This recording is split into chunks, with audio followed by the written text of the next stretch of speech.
Mas vou te dar um exemplo só do que está acontecendo agora. Os Estados Unidos já tiveram 32 mil ogivas nucleares prontas para usar. Hoje eles têm só 3. A Rússia tem 7 mil. Caramba. A Rússia tem mais do que o dobro de ogivas nucleares dos Estados Unidos. A única conclusão que eu cheguei é: os Estados Unidos têm uma arma melhor já. Ah, sim. Ele já... Secreta. Entendeu? Sim, se não Entendeu é... o detalhe? Aí eu escrevi um artigo em 2021 na Gazeta chamado Sinto o Cheiro de Projeto Manhattan 2.0. Entendeu? Aí em 2023 eu vi um cara que ele é o cabeça do Thiel Capital, que é o fundo de investimento do Peter Thiel, que é o Eric Weinstein, que é um cara que tem doutorado em matemática em Harvard. E ele falando: tô sentindo que tá rolando o projeto Manhattan 2.0. Eu falei: caraca, eu escrevi isso 2 anos atrás, sem ter o convívio e a proximidade que ele tem. Então, os Estados Unidos, eles não são infalíveis, mas você pode ter certeza que eles não estão confiando mais em arma nuclear. E eles estão super tranquilos do Putin ficar tirando onda. Eu tenho o míssil Satã, eu tenho esse aqui e tal. Que ele dá, Mas o que entendeu? pode ter mais impacto pro planeta todo do que uma arma nuclear? Eles têm os russos têm a bomba H lá, que já é superior, né? Os caras Mas a bomba H foi criada pelo Edward Teller, que era do projeto Manhattan também. Os Estados Unidos já... Quando eles criaram a primeira bomba do Oppenheimer, eles já estavam com a outra engatilhada já. Porque essa questão do conflito de quem tem mais bomba nuclear, na minha visão, era simplesmente para não guerrear. Porque, putz, era uma estratégia de dissuasão, né? Exatamente. Quanto mais forte eu ficar, menos o cara vai querer brigar comigo. Ao ponto de destruir o planeta tantas vezes que já não não vai valer a pena. Você não pisa aqui, velho, que eu tenho uma bomba nuclear. É isso. Quanto mais forte, mais paz. Quanto mais fraco, mais conflito, né? Você fala: esse cara aí tá meio fraco, vamos lá dar uns cascudos Tanto nele. que a propaganda começou. É verdade. Tem amigos ou não? Exemplo, Biden, né? O cara meio gaga lá. O vídeo saiu agora, o vídeo de o que aconteceria com a Rússia se ela decidisse entrar em guerra com os Estados Unidos. Sim, saiu soltando vídeo, todos aí tem uns mísseis. Aí já saiu agora da Rússia. Passou na televisão lá como seria o ataque deles, como seria o ataque dos Estados Unidos. E fora que a tecnologia mudou, a própria guerra agora em Israel você vê, drones, e a própria da Ucrânia também. O cara não precisa nem estar pilotando dentro do equipamento, né? É tudo remoto. Então, né? Desculpa te interromper. Eu entrei nesse assunto para dizer que existe uma linha de raciocínio um tanto conspiratória, mas alguns analistas sérios estão falando isso, que eles se arrependeram de liberar a ARPANET ou a internet para a galera. Se arrependeram. E aí como é que você soluciona isso? Você fala: agora a gente não vai liberar mais internet para vocês. Tem que ter uma justificativa muito forte. E muito provavelmente a justificativa vai ser inteligência artificial. Por quê? A inteligência artificial vai embaralhar verdade e mentira. E eles vão falar o seguinte: olha, tem tanto deepfake que agora a gente vai ter que ter uma biometria para entrar na internet. Para eu saber quem fizer um deepfake e atrapalhar uma disputa pela Casa Branca, eu vou saber quem você é. Precisa acabar o anonimato nas redes. Então a identidade, por exemplo, você tem uma arte digital, você tem um negócio, tem que ter porque agora você vê que, dependendo da ferramenta e do prompt, da qualidade do prompt que você faz um filme. Pô. Você não vai precisar nem mais de Hollywood, roteirista, ator, né? Tem até um episódio de The Black Mirror que é assim, que a mulher assinou lá sem saber o direito de imagem e ela vê a história dela sendo contada na televisão numa série, né? Mas toda deturpada, botando ela do mal. Tudo com deepfake, né? A boca, né? Se mexendo. Então, existe uma teoria conspiratória, mas que eu acho interessante, mesmo que sirva para um filme, que eles estão pensando: cara, e agora? Tá todo mundo falando o que quiser na internet, tá uma confusão, falando coisas que eu não quero que fale. A gente acabou liberando um equipamento bélico nosso para eles e agora virou essa bagunça. A gente vai fazer como? Agora eu vou liberar outro equipamento bélico, que é a inteligência artificial, que eles já tinham 30 anos atrás, o que a gente vê o ChatGPT fazer. Então, eles vão liberar, vão deixar virar o caos, instaurar o caos para criar uma ordem nova, né? Aquele Ordo Ab Cal do Império Romano, e falar: pessoal, tá muito bagunçado, vocês estão destruindo a realidade, a ficção, atrapalhando a disputa para a Casa Branca. A gente vai ter que dar uma segurada nisso aí, a gente vai impedir que o cidadão comum utilize ao seu bel prazer a inteligência artificial e vamos colocar uma biometria para entrar na internet para a gente saber quem é hacker e quem não é.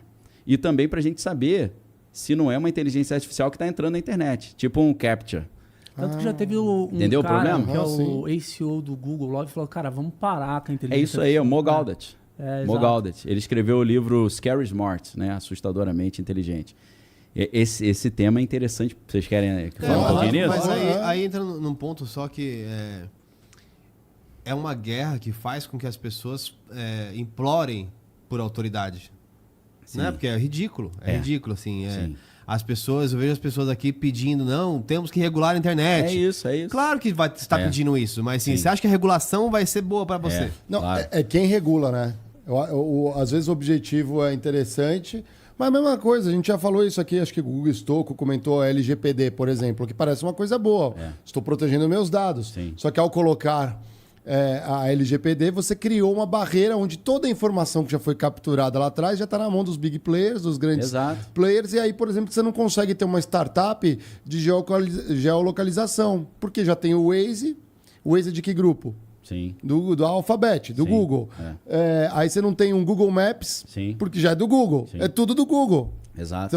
Então, o Google sabe hoje qual o caminho que você faz para sua casa, tudo. Se você vai para uma festa, se você vai visitar um parente, ele sabe tudo. Sabe até o que você pensa. E você já não consegue mais entrar, porque como que vai entrar se você não tem todo acesso aos outros dados, porque tem a barreira legal para isso. Então, assim, não foi bem pensada, digamos assim, quando colocar as barreiras. A lei nem sempre é uma coisa boa. Eu acho que para mim, assim, na macrovisão, a gente viu um mundo que era controlado por famílias e pela igreja.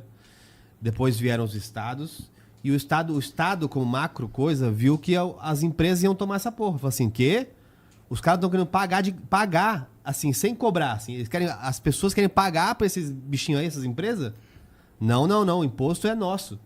E aí começou a achar barreiras, igual... Lembra que a gente falou da Globo com a internet? Exato. É o Estado com as empresas. Mas o Geiger, tá ficando muito forte isso aí, essas coisas aí. Você concorda que os Estados trabalham para as empresas?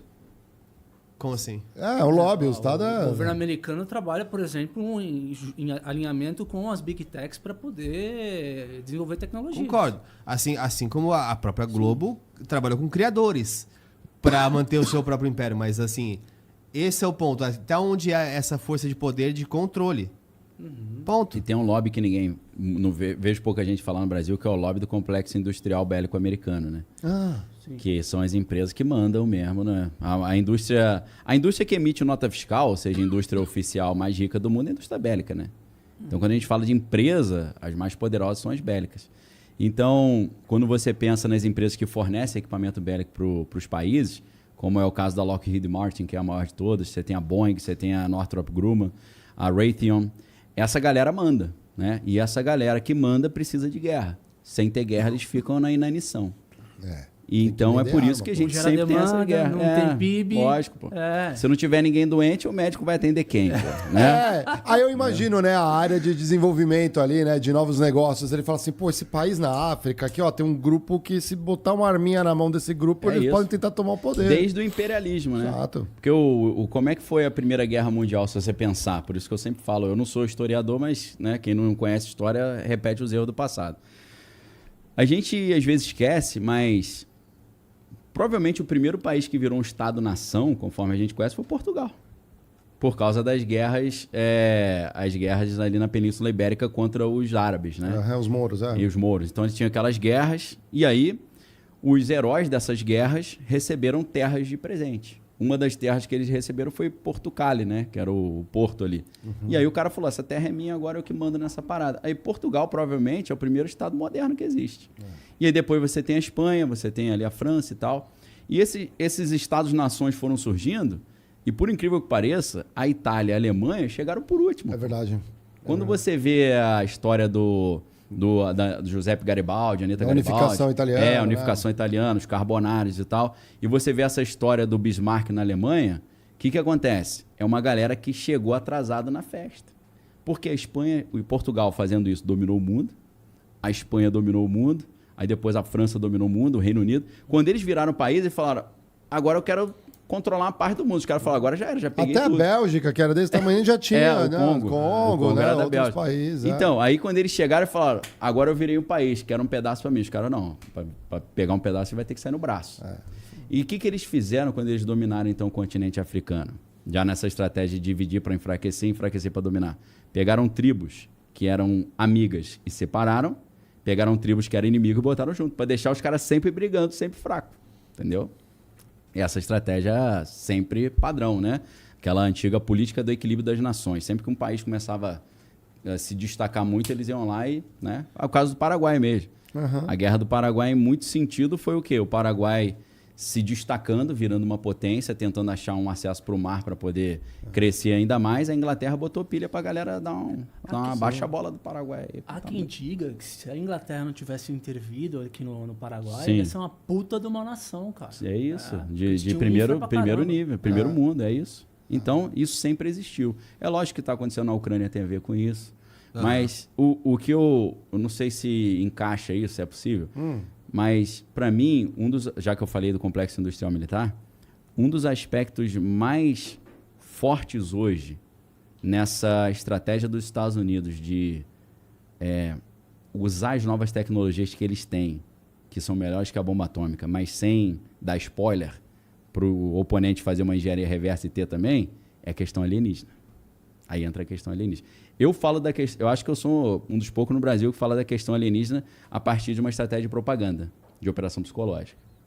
Entendeu? Inclusive, muita gente não sabe, mas muitos dos filmes super premiados de Hollywood é sobre encomenda das agências dos Estados Unidos. É isso. Não, eu nunca vi ninguém falar isso assim, espontâneo. Eu sei o nome do cara. O nome do cara que era responsável do escritório de ligação entre a CIA e Hollywood chama Chase Brandon.